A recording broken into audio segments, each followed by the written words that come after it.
Can Utah's problems be solved in a short span going into the BYU game? And it is rivalry week. Utah versus BYU gets underway this Saturday. We're breaking it all down on today's Locked On Utes.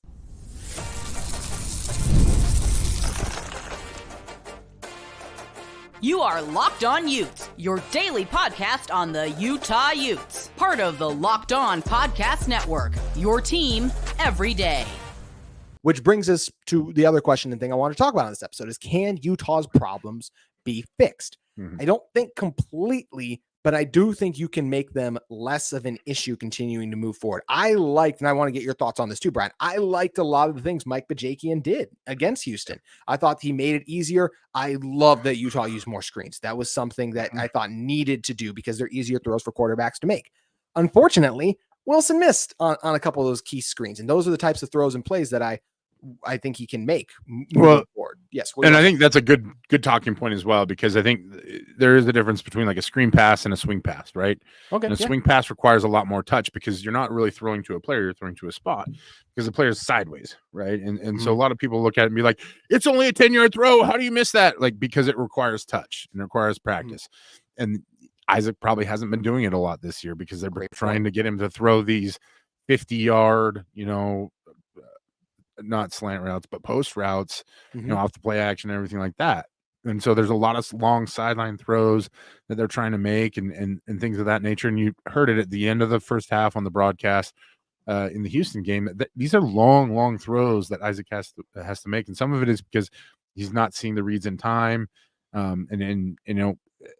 It is so hard, even for a player the caliber of Isaac. And I hear people say like, well, he was playing against high school defenses. Sure. But some of these high school defenses in the state of Utah, like, go watch a Skyridge game because he played against Skyridge. And that's one of the best defensive teams that I've ever seen in the state. And it's been the same system for a long time. They bring pressure from all over the place. So it's not like he was playing against average or below average football players. There are plenty of high school football players in this state that go on to play elsewhere that aren't at the University of Utah. He literally lost to Smith Snowden, to your point. Yeah. So, I mean, like it's not like he wasn't battle tested, but I think the speed at which you have to process things accelerates so quickly. And that's, this is not a kid that's been used to being a backup. And so I think that was an interesting role as well to put him in because he doesn't know how to prepare as a backup. He's been a starter since he was a sophomore, since he was a freshman. I mean, he's literally started his entire life. And so, that's a big ask of him is like, hey, learn to prepare in a different way. First off, now be a starter and to go back and forth from week to week, not really knowing if you're going to play or if you're going to, have to be the backup. That's got to be frustrating. It's going to impede your development. Right. And then we see him come out and then you kind of yank the quarterback stuff around a little bit. That's going to impede your development. So in terms of talking about solving the problem, the first thing is you've got to make a decision at quarterback and just live or die with it. So if it's going to be Isaac, they can't make a decision at quarterback. That's the problem. We're sitting here and they're doing Brandon Wilson versus Isaac Wilson again. We're doing 50-50 reps. Yeah. And so that's the issue here is you need to figure out, and it never should have been a question in my mind in the first place, but this is where we are because there's so much pressure on the program to win right now because that's what they promised everybody. That's what they've promised, the players. That's how they've kind of built things in the last few years. And so did you agree with the decision to bench Isaac? No. Yeah. Well, I understand it, but I would not have done it, I mean, things didn't really change either.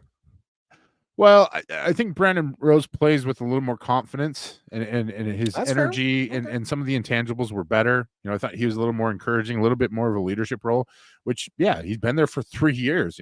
Brandon's been through, all sorts of hard situations while he's been up there, right? The long-term injury last season. And so he has a little bit more of experience. And so that presence is going to come out a little bit more. But I guess my other critique would be like, if your quarterback goes down, where are the other guys to step up outside of Mekhi Bernard, and be leaders? And there are guys on that roster that I think, I don't want to single guys out, but there's a few guys on the offensive line that I think have become more inconsistent as the season's worn on, and that's a problem. True. I've talked about that too. You're right. And it's not necessarily the young guys up front. So no, I mean, I've said before, when you break down and you look, okay, why did this run play failed? More times than not, it's not really the tackles. It's usually the interior offensive line and the tight ends. Yes, Brant Keithy's awesome. I said this on the show the other day, Brian. I think you'll agree. Utah hasn't replaced Logan Kendall. It's been 2 years. And the fact that this team doesn't have an elite blocking tight end, it hurts their run game. Yeah, and an inline tight end is something that really, Carson Ryan's done a good job, but I think, Mickey Sungataranga did a good job too, but like the personnel has been, they're almost like, it's almost like they have too many guys, and that's become a problem for them, right? Yeah. And they're still trying to figure out how to use some of these guys. Like I think Caleb Lohner disappeared. Yeah, and it's funny. We hear about, I don't know, we're trying to talk about solving problems here, and it seems like we're just unearthing more of them. But two guys that we heard a ton about in fall camp were Caleb Lohner and Damian Alford and Landon King. Yeah, and Landon King, I think there's some frustration there with him. He tweeted out the GIF where he's trying to patiently wait his time. He at least got targeted, last week, and we saw him a little bit more. Clearly there's a few times. It feels like he gets targeted like once a game. It just can't connect. Yeah, and I think there's likely some frustration, and this is the other thing too that I think the bigger problem is that this team lacks confidence from top to bottom. And you can point fingers at the quarterback position, but the bottom line is the offense is not scoring points. I watched New Mexico State put more points up on the board on Tuesday on their fourth string quarterback who cannot complete a pass, JT. I'm telling you, this kid cannot hit a wide receiver to save his life, right? And they're still putting up more points and yards than Utah did last week. So, I mean, a lot of it is just like it's a confidence thing. It's a scheme thing.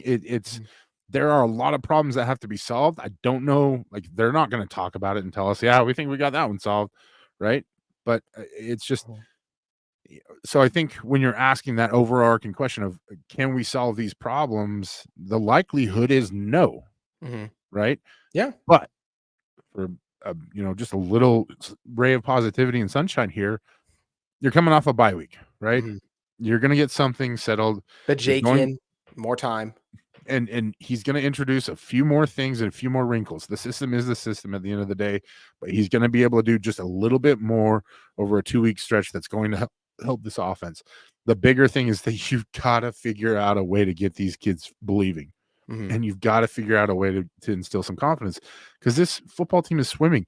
Look at the difference between Lander Barton's play before he made that touchdown saving tackle at the goal line in the first half, and then after. He started talking more. He had more swagger. He was running around a little bit better. Guys have got to play like they are, fearing for their proverbial football lives every single time they make a mistake. And so you've got 2 weeks to build them up, love them up, getting them fighting, and I think if anyone can do it, it's Kyle Whittingham.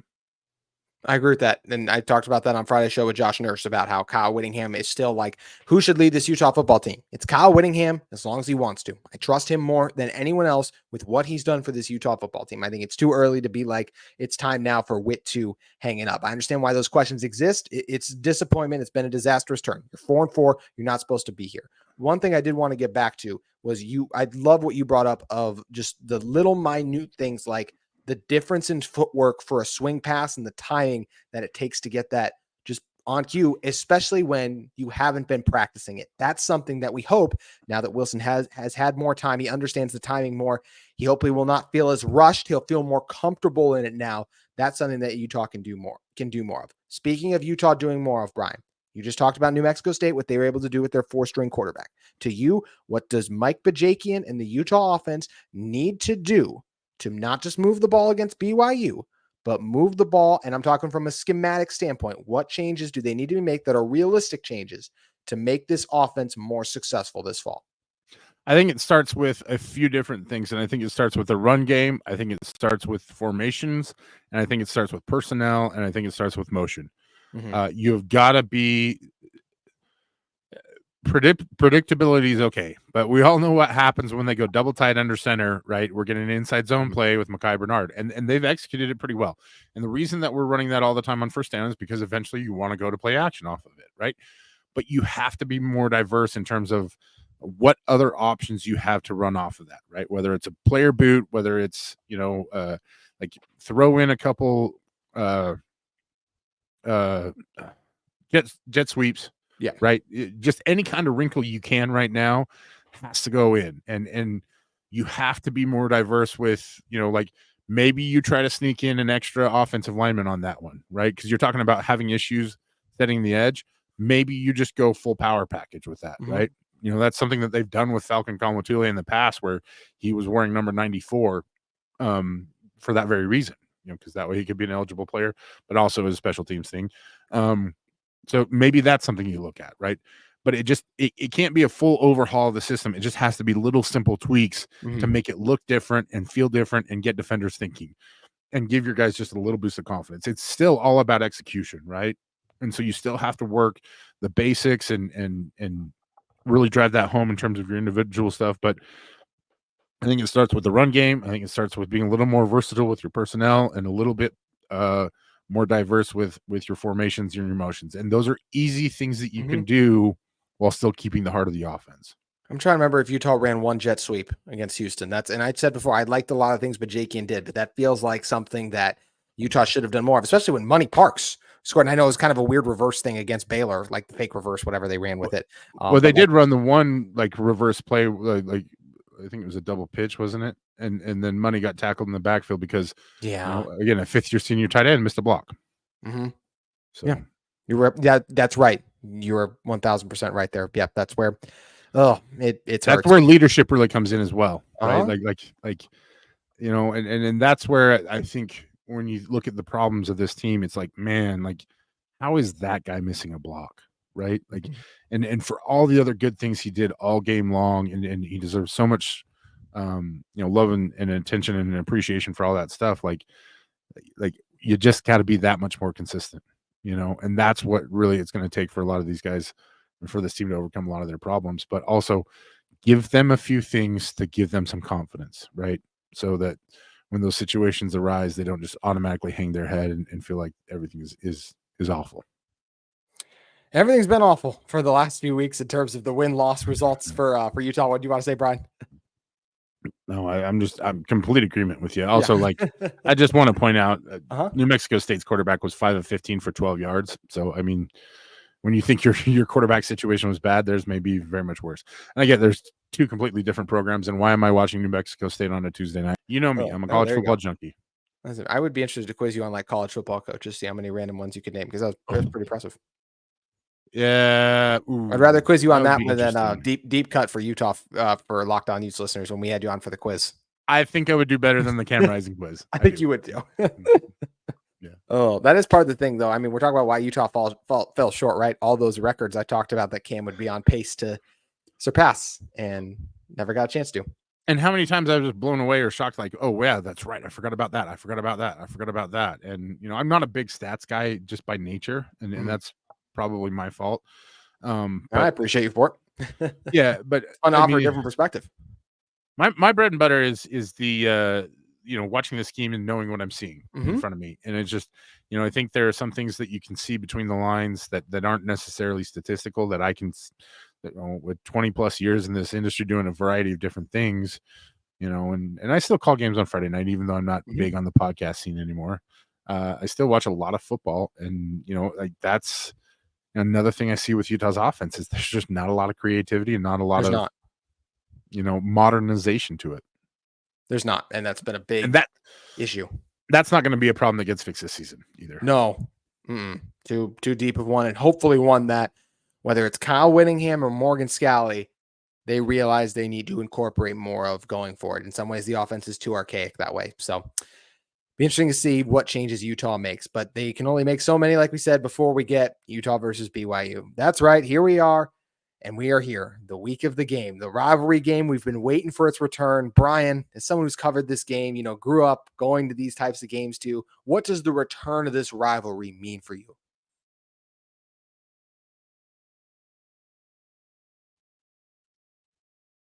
Ladies and gentlemen, he's not muted. He's just very carefully calculating his thoughts. Or actually, no, he did. He muted himself for some reason. That's okay. I was probably going to edit this anyways. It's a tough one because I think a little bit of a return to how I used to feel about this football team, this football program. Because you take it on as a job and you try to be unbiased, and you repress a lot of emotions, and you try to be in essence customer service to a lot of fans out there who are wondering or questioning and super invested, and so you lose a lot of your own personal fandom when that happens. And I don't claim to be a diehard fan like I used to. I follow it almost just kind of by default because I don't know what else to do. And I think this game, kind of allows that to open up. There's also a part of me that just wants to run and hide this week, because it's like, this is the worst time to be a Utah fan in the last 15, 20 years of this rivalry.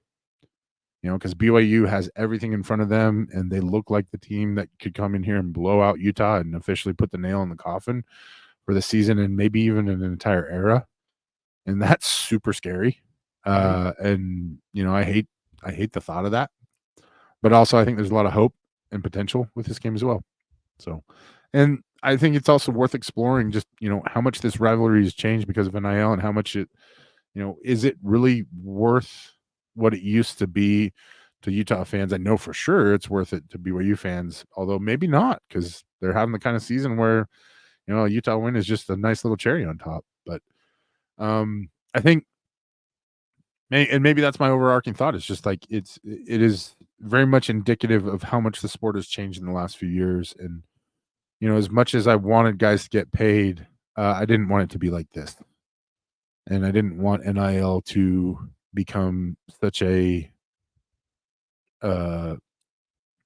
takeover thing of a sport that I loved a lot. And it's, along with realignment and TV contracts and everything else, it's lost a lot of its appeal and a lot of its spirit for me. And so I think there's hope that this game can bring a lot of that back. When NIL was first being discussed, I was excited because I felt like, a Lamar Jackson or a Baker Mayfield, if they're going to be on the cover of the NCAA video game, they deserve to be compensated for that. I wanted players to get compensated for their contributions, but it's turned into bidding wars for recruits, bidding wars for guys entering the transfer portal or staying or not. And I'm excited that the players have the opportunity to earn and get their money. I'm happy for them. But obviously this sport has changed a lot, in part because of NIL. It's very different now. Yeah, you talked about it before we recorded that you're going to go that there's a team coming out to play in your neck of the woods that's from, the old Pac-12. And that's just crazy because it's November and Stanford shouldn't be going to play a North Carolina team, right? And so a lot of that, like, which I think that's really the connecting thread throughout this episode, is like, there's been so much change. How much more can Utah adapt? How much more can this rivalry adapt to it? Are people going to be willing? I heard somebody the other day complaining about paying $200 to get in to see one of what used to be the biggest draw of the year, in the Holy War. And so it just, I think it really puts a microscope on a lot of the problems with college football right now. And you can argue that NIL is one of the problems. I don't think NIL is the problem. I think the way people have manipulated NIL is the problem. Yeah. And I think the way the adults in the room have allowed this to play out is really, it's just disappointing, and it's, at some point in time, I hope we find a way, the collective we, to hold people accountable for some of this stuff, whether it's, however it needs to be done. Right. But I just can't imagine that, people are going to want to continue to put up with things, and put up with the way things are and not want a better way. Because it does lose a lot of what makes the sport great. If, and maybe the return of the rivalry helps with that too. I mean, it could really make or break Utah's season this year. It could make or break a number of things. I mean, everything in a recruiting thing, right? You're going to have these coaches like, when you're deciding Utah or BYU. I mean, if BYU were to trounce Utah, which I don't think that's going to happen, but definitely could with the direction these two programs are headed in right now. Like, that's just based on what's happened this year. That's tough. That's a big sell for BYU in recruiting. Like, you want to go to Utah? We just beat them by 20.